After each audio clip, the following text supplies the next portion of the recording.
listener production. Hi, it's Helen Smith here with you. Welcome to the afternoon edition of The Briefing. Coming up in our deep dive, Pete Hegseth, US Defence Secretary, delivered his new set of directives for the US military during a speech in front of some of America's top personnel and was met with awkward silence when he had this to say. Frankly, it's tiring to look out at combat formations, or really any formation, and see fat troops. Likewise, it's completely unacceptable to see fat generals and admirals in the halls of the Pentagon and leading commands around the country and the world. It's a bad look. It is bad, and it's not who we are. His hour-long TED Talk-style speech touched on everything from only wanting male standards for combat roles and no more diversity or wokeness infecting the Department of War. But first, let's check the afternoon headlines. It's Thursday, the 2nd of October. A historic defence treaty between Australia and Papua New Guinea has been approved. The deal, known as the Puck Treaty, was due to be signed by Prime Minister Anthony Albanese when he was visiting last month, but was delayed due to domestic political concerns in PNG. The treaty will now see the two countries agree to defend each other in the event of a military attack and allow Australia to recruit soldiers from PNG and vice versa. An Australian government spokesperson says the treaty puts our relationship with PNG on the same level as that we have with the United States and New Zealand. The global Sumud Flotilla attempting to break Israel's blockade on Gaza has been intercepted by Israeli forces in international waters. You are instructed to change your course. Any further attempt to sail toward Gaza endangers your safety and places you within an active war zone. If you continue on your route and attempt to breach the naval blockade, we will stop your vessel and act to confiscate it through legal proceedings in court. Swedish climate activist Greta Thunberg was on board with a video posted by the Israeli Foreign Ministry appearing to show her being detained. Those on board the flotilla reported seeing Israeli naval vessels when they were about 70 to 80 nautical miles west of Gaza before troops began boarding some of their boats. The act by Israel has been called a war crime, illegal, and a violation of international law by several countries. It comes as the world's leading organisation of genocide scholars declare Israel is committing a genocide in Gaza, in accordance with the legal definition laid out by the UN. Commonwealth Bank has been hit by a major outage, with thousands of Australians reporting that their online banking services, including the app, were all taken offline. Over 7,000 people reported the outage, with some customers unable to view their funds, receiving a message saying current balance unavailable. The bank apologised in a statement on their website, with a spokesperson ensuring CommBank customers that their banking services like payments and ATMs will be restored.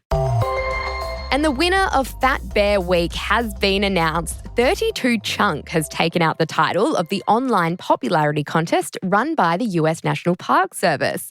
32 Chunk got nearly 100,000 votes, finally beating out his fellow rivals, consisting of brown bears in Alaska's Katmai National Park. It was a particularly impressive win for 32 Chunk, as he was sporting a broken jaw from a fight earlier in the season, forcing him to learn new survival and fishing tactics. But the brown bears will soon go into hibernation. Now it's time to get into our deep dive with Donna Manton, a former Army major who worked with the Special Forces and is the chairperson of the Athena project for veteran victim survivors of sexual violence. To hear what she makes of the US Defence Secretary's speech with comments like this. No more identity months, DEI offices, dudes in dresses. No more climate change worship. No more division, distraction, or gender delusions. But when it comes to any job that requires physical power to perform in combat, those physical standards must be high and gender neutral. If women can make it, excellent. If not, it is what it is. If that means no women qualify for some combat jobs, so be it.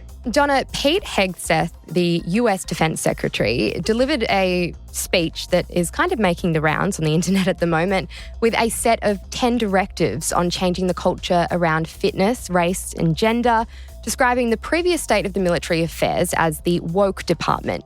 Now, are these the important issues that they should be addressing? I don't think so. Calling it the woke department is cute, but not accurate. And if woke is simply being a good human being and treating others with dignity, then I don't have a problem with being woke. I'd rather be woke than not woke. I don't think it's the biggest issue for the US military. I think it's a backward step. I think it is undoing years of hard work. And a lot of these policies were introduced under, generals like Mad Dog Matthias, the Marine, and Lloyd Austin, who I would never, ever call woke. Those gents have all the warfighting credentials that you could ever hope for and, legends in their professional sense. Calling the policies that they put in place woke, I think, is a little bit ridiculous.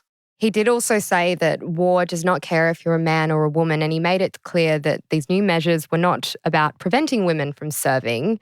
But would you say they potentially might put off women from coming into an organisation where they might be seen as, you have to meet male standards, not just a standard, the male standards?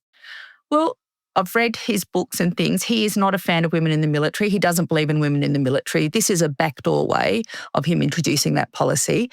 It's like saying, you can join the military as long as you're available 24/7 and you don't have any family commitments. Now, most males 18 would go, cool.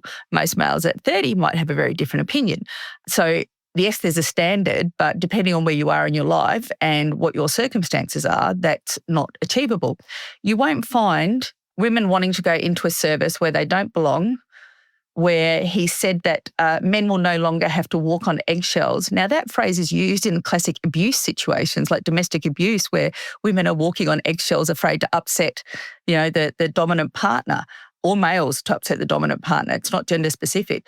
But what he's saying is, hey, go back to being badly behaved, go back to being misogynist, go back to sexually assaulting people. We're not going to hold you to account. That's just part of being in the military.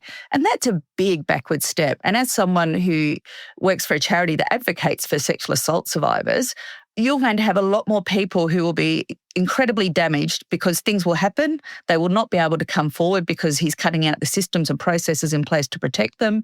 You'll have people that are being harassed and bullied. And as we've seen from our own Royal Commission, that costs people's lives. That's what he's endorsing. He's endorsing policies and practices that have been shown to cost people their lives. As you just mentioned there, we do know that suicide rates for ex-serving women and men in Australia are much higher than other professions.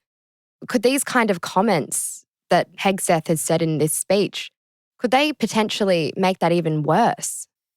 Oh, absolutely. I mean, I heard some of his comments this morning and it was horrific.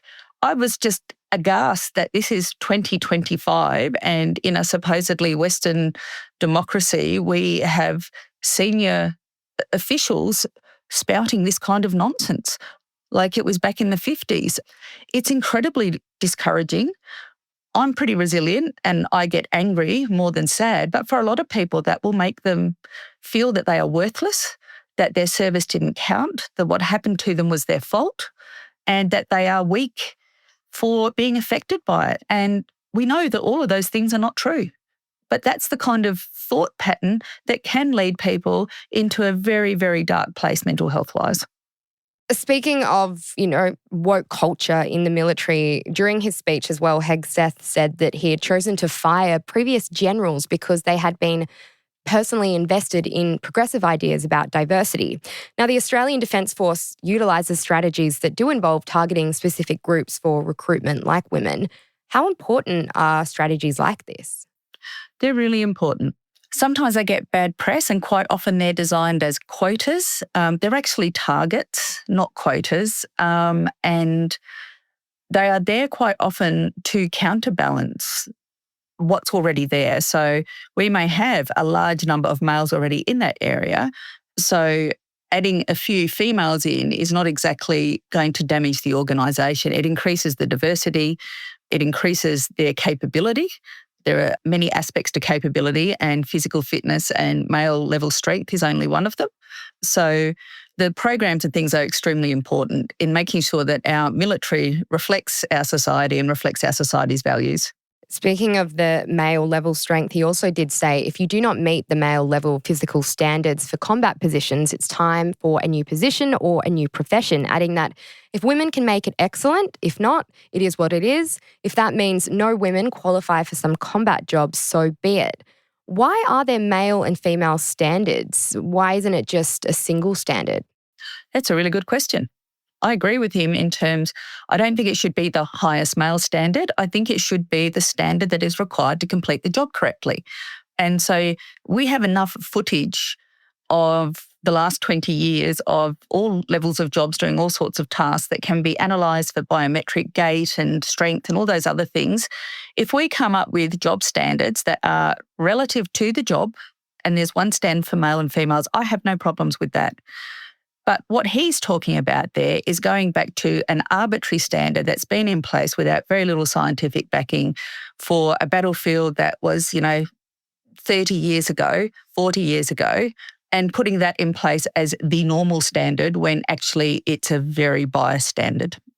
And he also said on stage that he thinks it's a bad look to look out and see fat troops, fat generals and admirals in the halls of the Pentagon, and that they need to meet the height and weight standards and pass their PT tests, no matter if they're airborne or chairborne. Now, is that a fair comment to make? Look, on the surface, that can seem very fair, but what you've got to remember is that we're not asking our generals and chairborne to charge up the hill at the enemy. It's not job-specific or job-related. It might look untidy. That's a value judgment, one that he's entitled to make. It's not one that I think is suitable for an entire department of people. If we've got generals and things who are in their 40s and 50s, have been abusing their bodies for years, meeting these standards, and, they get to that age and they maybe can't do the run, but they can do the walk in a certain time that shows their cardiovascular fitness. I have no problems with that. If they're carrying a little bit more weight because of these injuries or because they're actually working such long hours and have less time to exercise, I'm okay with that too, as long as they're up to doing their job. And that's what it should be about, not how things look, but what's required to do the job. So will these directives, will they benefit the US military, or potentially could they see hundreds of important personnel that are good at their jobs be let go? And could it potentially actually weaken the US military? There will be some people who will join because he's done this, because that's their mindset and their attitude and they agree with what he says. And there will be others that they will lose and won't have. And what you will end up with is a white male-dominated force, again, that doesn't reflect American society. It'll be quite racist and sexist in the application of its policies and in its attitudes. And that will not be a great organisation that a lot of people want their children to join or their partners to stay in. Coming back to the Australian Defence Force, would you say that the Defence Force here supports women as much as they could? No. If I had to do a yes or no answer, it would be no. I think they've improved in their support for women. I think they are striving to continue to do so, but we've still got a long way to go. And when it comes to reporting sexual assault and the rates of sexual assault within our Defence Force, what needs to improve there?